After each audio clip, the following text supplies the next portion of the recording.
Insemmilkom merħba l-programm News.mt u kemm inbidel il-mod kif it-tfal fl-iskejjel qegħdin ikunu edukati. Inbidel minn kull aspett, speċjalment mill-aspett teknoloġiku. Illum jistgħu jaħsbu f'xi ħaġa u jimmaterjalizzawha, litteralment. Il-kollega Dylan Farrell ħejja dan is-servizz dwar 3D printing.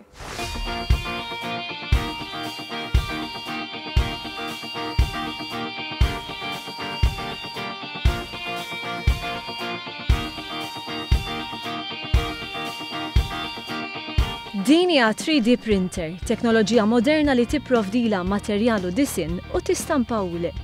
3D printer fl-iskejjel Maltin s'issa nxtraw 76 b'nefqa totali ta' 123,000 euro. Malta hija minn tal-ewwel li daħlet din it-teknoloġija fl-iskejjel tagħha u l-istudenti minnu fih bdew jesperimentaw u jitalmu dwarhom.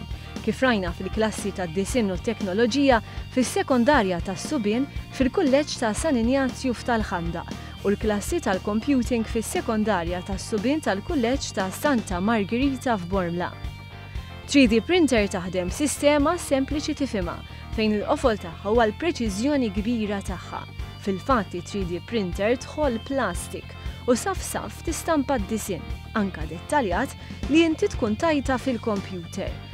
Sabiex dan it-tagħlim qed jitwassal lill-istudenti kienu l-ewwel netla l-liema li b'dedikazzjoni kbira għaddew u għadhom għaddejjin minn taħriġ biex jitħarġu fl-użu ta' dan l-apparat u jippreparaw il-lezzjonijiet tal-istudenti. Il-grupp tad-disin u t-teknoloġija kelmuna dwar mag partikolari li ħadmu biex jgħinu lil persuni fil-bżonn. Ideal imbagħad stampaw bi 3D printer biex biha rebħu kompetizzjoni. Il-mag jismu mag fantastik, u mag maqsum b'żewġ layers, u għajnuna l-nies b'disabilità, xjuħ, tfal, nies li dinġa sodda, għajnuna kbira l-tfal li mhumiex bħalna. L-istudenti sabu mudell ta' mag, alterawh skont l-idea tagħhom u mbagħad sebħuh biex il-kulur jinbidel skont is-sħana tal-kontenut. B'hekk persuna li tkun ma tiflaħx tista' żżomm żewġ likwidi ġol l-istess mag u tixrob mill-istroż li tpoġġi fit-toqob li għamlu apposta. Proġett li ġab miegħu ħafna xogħol, imma anke ħafna sodisfazzjon li rnexxilhom joħolqu dan il-kunċett oriġinali li bis-switch sempliċi jurik ukoll jekk il-mag huwiex mimli jew le. L-ewwel ntqajna f'klassi, ntqajna fil-break u bdejna niftehmu x'nistgħu nagħmlu. U bdejna nagħmlu mag differenti oħrajn. Maqsum b'żewġ layers, għandu l-biċċa tal-isfel naqal isfel u l-kulur jibdel biex tkun taf jekk mhux kiesaħ jew sum. Fil-kulleġġ ta' Santa Margherita f'Bormla mbagħad segwejna parti minn klassi tal-computing fejn l-għalliem kien qed jispjega kif l-istudenti jistgħu jaħdmu b'din it-teknoloġija. U għalkemm sibnihom fil-bidu ta' dawn il-lezzjonijiet fis-sillabu tagħhom, Ismael li jixtieq isir technician jew programmer spjegalna ħut mill-użi ta' din it-teknoloġija fil-klassi tagħhom. B'3D printer saħna nikkreaw parts differenti, per esempio dan eżempju wieħed. Noħolhom biex konna eżempju fuq ftit mill-proġetti li qegħdin nagħmlu. U 3D printer huwa mod ħafif biex iġib parts li kollok bżonn. Fil-fatt l-uffiċjal eżekuttiv tal-computing, James Catania, spjegalna parti mis-sillabu tas-suġġett. Fejn aħna nissupplementaw kits ta' robotics, ġifieri f'meta l-istudenti jkunu qed jitalmu robotika nkunu nistgħu nipprintjaw parts li huma custom made, ġifieri parts li ma jeżistux, qed nivvintawhom aħna, illi huma jaqblu mal-kits li għandhom eżistenti u jagħtu ħajja ġdida l-investiment li konna diġà għamilna snin ilu. Keith Gallia, uffiċjal edukattiv responsabbli mis-suġġett tad-disin u t-teknoloġija, spjegalna kif dan il-pass, jiġifieri li jinġibu 3D printers fl-iskejjel, kien pass kważi naturali għat-tisħiħ tal-ibiltajiet tal-istudenti. Bażikament, is-suġġetti ta' design and technology u s-suġġetti tal-computing u ICT ilhom ħafna jaħdmu biex jisir dan l-investiment u dan l-iżvilupp għax nafu l-potenzjal tagħhom, għax l-istudenti aħna nagħmluhom l-innovazzjoni, nagħmluhom kif jistgħu jkunu kreattivi, kif jistgħu jużaw teknoloġija l-aqwa użu. U l-fatt li jkollok aċċessibilità għal dawn ir-riżorsi kif għadna jagħti ħafna empowerment lill-istudenti.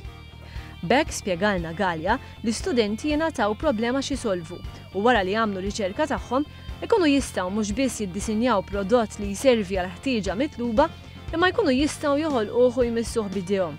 Opportunità li tista' tiftaħ diversi bibien għal dawn l-istudenti biex jimirħu bl-immaġinazzjoni u l-kreattività tagħhom. Il-fatt li Malta qiegħda at the forefront f'dan il-proċess jagħtina vantaġġ kbir. L ħaġa anke l-viżibilità tal-pajjiż. Imma t-tieni ħaġa l-istudenti din jibbenefikaw direttament. Ġifieri daw għadha pitada laqqas nafu x'teknoloġija ħajsibu fil-post tax-xogħol, imma l-fatt li nkunu at the forefront qudiemnet jagħtina dak iċ-ċans li qed nagħtuhom it-taħriġ kollu li jista' jippreparhom għall-futur li ma nafux kif inhu, ħanajdu hekk. Hemm topics li huma jisimhom pereżempju home manufacturing fejn aħna nemmnu li għadha pitada daw il-magni ħajkunu available fis-snin li ġejjin bażikament f'kull dar meta jsiru iktar adegwati għall-użu tad-dar u huwa parti ġifieri milli tkun ċittadin tajjeb illi tkun taf timmanufattura l-affarijiet id-dar. Jekk inkisirlek xi ħaġa, jekk għandek bżonn spare part, illum l-ekonomija l-qudiem qed narawha li bdew id-devices ħadd inbidel kompletament. Min-naħa tagħhom l-istudenti huma sodisfatti u japprezzaw li qed jingħataw l-opportunità li jitħarġu fl-użu ta' din it-teknoloġija ġdida, kemm biex jiżviluppaw l-ideat u anke għall-impjegabilità tagħhom. Hija għajnuna kbira qabel ma kien nixtri printers nistgħu nagħmlu proġetti bil-magna, qabel kun nagħmlu proġetti bidna. Hija ħaġa sabiħa li għandek iktar għajnuna mit-teknoloġija tal-lum, hija ħafna sabiħa. Vera laki għax Malta hija wieħed mill-unka postijiet li fl-iskejl tagħhom qed jidħol it-3D printing. Jekk forsi jekk Alla jrid immur xogħol meta nikber, jkolli eżempju jekk inkun qed naħdem b'daw ċertu affarijiet.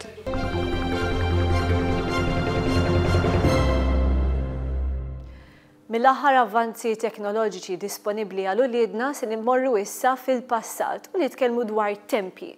Tempji iżda li ġew skoperti jew mikxufa riċentement f'post li ftit li xejn wieħed jimmaġina illi se jsibhom. Qegħdin nitkellmu dwar ta' Kordin.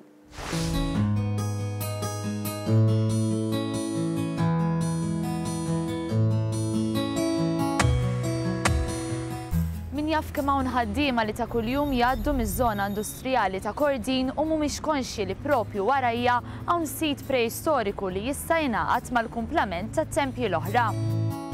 Dan huwa s-sit preistoriku ta' Kordin li jingħaqad minn ġdid mat-tempji l-oħra immexxija minn Heritage Malta wara li ntlaħaq ftehim mal-Fondazzjoni Wirt Artna biex dawn jiġu ċeduti lill-Aġenzija Nazzjonali għall-Wirt Storiku. Kien fl-10 ta' Marzu li sar dan it-trasferiment biex bekk issa Heritage Malta qed joħsib 8 siti. B'dan inkluż dan is-sit magħruf ukoll bħala Kordin 3 jinsab fl-għolja ta' Kordin u l-fatt li jinsabu viċin it-tempji ta' Ħaltarxin u li poġġew ta' Ħalsaflieni jkomplu juru l-importanza tal-inħawi tal-port fi żmien Neolitiku. Is-sit imur lura 3600 sena qabel Kristu, jiġifieri għaż-żmien Neolitiku. Iltqajna mal-kuratur ta' Heritage Malta Katja Stroud li fissret kif oriġinarjament kien hemm fdalijiet ta' 5 binjiet fiż-żona kollha. Fil-fatt Karwana, Annetto Antonio Karwana li kien jieħosib il-biblioteka f'dak iż-żmien kien ippubblika fl-1876 li hawn fdalijiet ta' 5 binjiet. Iżda mbagħad fil-bidu tas-seklu 20 instabu biss 3 binjiet, ġifieri kienu diġà ntilfu 2 binjiet preistoriċi sfortunatament. Bisfortuna u b'dispjaċir, Katja fissritilna x'seta' ġara minnhom biex Kordin 3 huwa l-uniku sit li baqa'. Wieħed minnhom Kordin 1 nafu li għala daqqa fit-tieni gwerra, bażikament, minħabba l-bombardament għax aħna hawnhekk qegħdin viċin tal-port il-kbir li ra ħafna attività fi żmien il-gwerra. It-tieni wieħed Kordin 2 ġratlu xi ħsara fil-1871 meta inbnew Corradino Lines, parti mis-sistema difensiva tal-Ingliżi. U mażmien intilefu wkoll sfortunatament. Spjegat kif l-1925 inbena l-ewwel ħajt madwar is-sit li kien baqa' biex jibqa' preservat. Is-sit għandu pavimentar partikolari u mhux blat naturali fil-wiċċ bħal maġġoranza tas-siti l-oħra. Karatteristika oħra unika ta' dan is-sit hija dik li mal-ewwel daqqatajn tas-siba dajsa iżda li Katja Stroud fissritilna x'aktar x'kienet. Tidher kif qed ma' daqqatajn qisha dajsa ma fil-fatt għandha 7 qafsiet fiha li jixbħu ħafna il-features oħra li nassoċjawhom mat-tħin tal-qamħ pereżempju li tibda ittik indikazzjoni jista' jkun li di mhux ġas kienet tiġbaħ dajsa imma kellha użu prattiku wkoll. Issa dak l-użu x'kien eżatti ma nafux, sfortunatament m'għandniex il-kidba minn dak iż-żmien. Imma nissuspettaw li kellha xi użu ta' dat tip ħadd-tin tal-qamħ jew xi produzzjoni ta' affarijiet oħra f'dak iż-żmien. Kontrarju għal kumplament tat-tempju li huwa magħmul mill-ġebla tal-Franka, din l-għamla hija magħmula mill-qawwi. Osservajna wkoll din il-ġebla li kulura jagħti fir-roża. Il-kuratriċi qaltilna li aktar din il-ġebla saret hekk wara li maż-żmien inħarqet. Katja fisret kif Heritage Malta l-ewwel rat li s-sit ikun protett mill-elementi u l-vandaliżmu fost oħrajn. Dan billi jsir monitoraġġ biex jittieħdu l-miżuri meħtieġa biex jipproteġu partijiet li jkunu qed jaqgħu. Barra minn hekk Heritage Malta tara wkoll is-siti jkunu fiżikament aċċessibbli għall pubbliku. Fuq kollox żiedet tgħidilna x'inhuma l-pjanijiet għall-futur għal dan is-sit. Għandna pjanijiet biex nagħmlu ftit information panels on site ħalli min jiġi jara s-sit ikollu ftit stampi wkoll, ikollu ftit images mhux ġast spjegazzjoni qasira imma jkollu ftit images tas-sit anki forsi xi ritratti antiki tiegħu.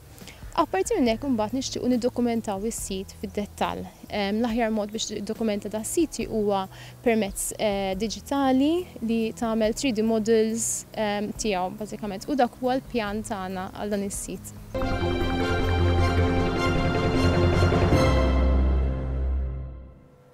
Talna fit-tieni ġimgħa ta' news portal tagħna one.com.mt.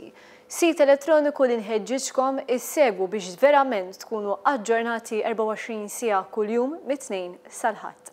Grazzi tal-li kontu magħna llejla, infakkarkom ukoll fil-paġna Facebook tagħna u fiċ-channel tagħna fuq YouTube. Issa imiss il-insegwu l-aħbarijiet. Il-lejli tajjeb.